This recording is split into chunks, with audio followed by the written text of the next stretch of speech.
So hello everyone, শুরু হয়ে গেল নতুন একটা ব্লগ, নতুন একটা দেশ এক্সপ্লোর করা নিয়ে। সো আজকে আমি রওনা দিয়ে দিচ্ছি ভিয়েতনামের উদ্দেশ্যে। সো এখন চলে যাব হচ্ছে এয়ারপোর্টে ফ্লাই করার জন্য। Hi guys, welcome back to my channel and my new blog. So আজকের ব্লগটা হচ্ছে একটা ইন্টারন্যাশনাল ট্রিপ নিয়ে। সো আমি হচ্ছে এখন ট্যুর দিতে যাচ্ছি। এখন বাজে অলমোস্ট ভোর 4টা। সো আমি চলে আসছি এয়ারপোর্টে। এখন এয়ারপোর্ট থেকে আমি হচ্ছে ভিয়েতনামের জন্য ফ্লাই করব। সো ভাবলাম ব্লগটা আপনাদের সাথেও শেয়ার করি। সো আমার সাথেই থাকুন এবং দেখতে থাকুন আমি ভিডিওতে কি করি এবং কিভাবে কি করি, সব এক্সপিরিয়েন্স আপনাদের সাথে শেয়ার করব। সো আমার সাথেই থাকুন এবং ভিডিওটা দেখতে থাকুন। তো অলমোস্ট 40 মিনিট পর হচ্ছে চেক ইন করে ফেলছি অ্যান্ড হচ্ছে আমার বোর্ডিং পাস নিয়ে নিচ্ছি। সো আরও 1 আওয়ারের মতো বাকি আমার ফ্লাইটে টেক অফ করার জন্য। সো ভাবতেছি কি করা যায় এই 1 ঘন্টা এয়ারপোর্টে। সো দেখি কি করা যায়। অবশেষে অলমোস্ট 30 ঘন্টার উপরে পার করে এখন জাস্ট ফ্লাইটের জন্য রওনা দিচ্ছি।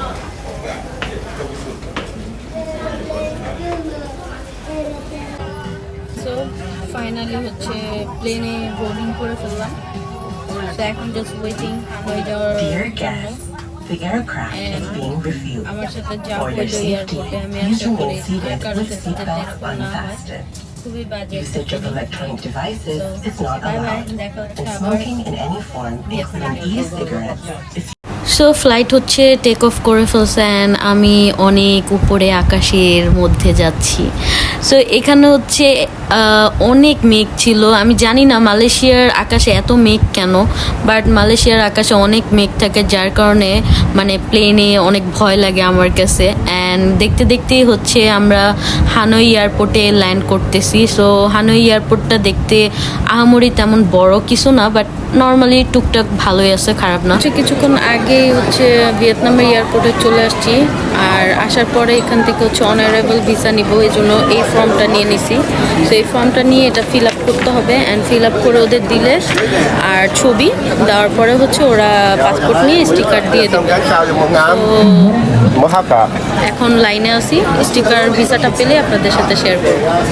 সো আমি আমার ভিসা পেয়ে গেছি, বেশিক্ষণ সময় লাগে নাই, জাস্ট ফর্ম ফিল আপ করে জাস্ট হচ্ছে ছবি দিয়েই নিয়ে নিছি। এটা হচ্ছে আমার visa. So honourable sticker visa just মাত্র $25 নিছে। অ্যান্ড যদি কারো ছবি মিসিং থাকে তাহলে $2 নিবে, ওরা ছবি তুলে দিবে। সো অত প্যারা খাওয়ার কিছু নাই। সো এখন জাস্ট আমরা ইমিগ্রেশনে দাঁড়াইছি, জাস্ট এয়ারপোর্ট থেকে বের হয়ে যাবো। সো অ্যান্ড এয়ারপোর্ট থেকে বেরিয়ে যেই প্রথম কাজটা করছি সেটা হচ্ছে ভিয়েতনামি সিম নিয়ে নিছি, কারণ সিম ছাড়া তো কোনো কিছু লোকেটেড করা যাবে না। সো এখানে হচ্ছে ওরা $10 থেকে $12 চায়, বাট আপনি দামাদামি করে $8 মধ্যে নিতে পারবেন। এক্সপিরিয়েন্স করার জন্য ওদের বাসে উঠছিলাম। এয়ারপোর্ট থেকে বাস আছে প্রত্যেকটা সিটিতে, প্রত্যেকটা এরিয়াতে ওরা ড্রপ করে। সো আমি বাসে উঠছি, বাট ভিয়েতনামের জ্যাম হচ্ছে সেম বাংলাদেশের মতো অনেকই জ্যাম। সো আমি সেটা বুঝতে পারি নাই, যার কারণে হচ্ছে আমার অনেক টাইম লাগছে অ্যান্ড আমি অনেক টায়ার্ড ফিল করছি। সো আপনারা যারাই ট্রাভেল করবেন তারা হচ্ছে ডাইরেক্ট গ্র্যাব করবেন, তাহলে ইজি হবে আপনাদের জন্য। সো চলেন এখন আমি আমার রুম ট্যুরটা দেই, হানইতে আমি কোন হোটেলে ছিলাম এবং রুমের ফ্যাসিলিটি কী।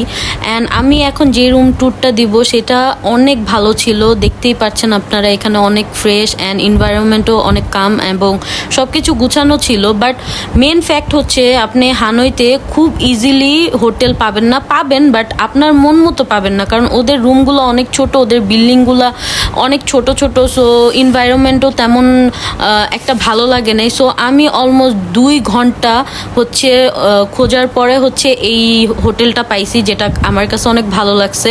বাট আমি হচ্ছে প্রথমেই trip.com থেকে হোটেল বুকিং দিয়ে আসছিলাম, দেন ওইখানে যাওয়ার পরে আমার একটুও পছন্দ হয়নি, আমার ভয় করছে। সো আমি ওইখান থেকে রিটার্ন চলে আসছি অ্যান্ড আসার পরে 2 ঘন্টা যাবৎ আমি পুরো হানয় সিটিতে হচ্ছে রুম খুঁজছি, বাট আমি পাই নাই। শেষমেশ যায় আমি হচ্ছে এই হোটেলটা পাইছি অ্যান্ড এই হোটেলটা অনেক সুন্দর। সো আমি সবাইকে রেকমেন্ডেড সাজেশন করব, যদি আপনারা হানইতে যান তাহলে মাস্ট বি এই হোটেলে ভিজিট করবেন, আপনাদের কাছে অনেক ভালো লাগবে। এটা মেবি হানই স্ট্রিট হোটেল নাম করা। সো এখানে সব কিছু আমার কাছে ভালো লাগছে। এখানে দেওয়া আছে সব কিছু, স্লিপার দেওয়া আছে, তারপর হচ্ছে একটা ওয়ার্ড্রপ দেওয়া আছে যেখানে আপনি আপনার জামা কাপড় লাগেজ সব কিছু ক্যারি রাখতে পারবেন। তারপর বেডটাও অনেক বড় ছিল এবং অনেক সুন্দর পরিষ্কার ছিল। সো আমার কাছে মোটামুটি ভালো লাগছে। আর এটার কি বলে, আমার টাকা লাগছে হচ্ছে পার নাইট $20, যেটা কনভার্ট করলে বাংলাদেশি টাকায় কত হয় আই ডোন্ট নো, বাট আপনারা কাউন্ট করে নিয়েন। $20 করে হচ্ছে ওরা পার নাইট আমার থেকে নিছে, বাট আমার কাছে মনে হয়েছে ওয়ার্থ ইট $20 সব কিছু মিলে। সো যাই হোক, এই হোটেলটা আমার কাছে অনেক ভালো। সো হোটেল চেক ইন করার পরে ফ্রেশ হয়ে তারপর হচ্ছে বাইরে চলে আসলাম নাইট লাইফটা এনজয় করার জন্য অ্যান্ড এক্সপ্লোর করার জন্য যে হানয়ের নাইট স্টেটগুলো কেমন। সো আজকের জন্য এই পর্যন্তই, দেখা হবে আবার নেক্সট পার্টে হানয়ের ফুল ব্লগ নিয়ে। সো সাথেই থাকবে।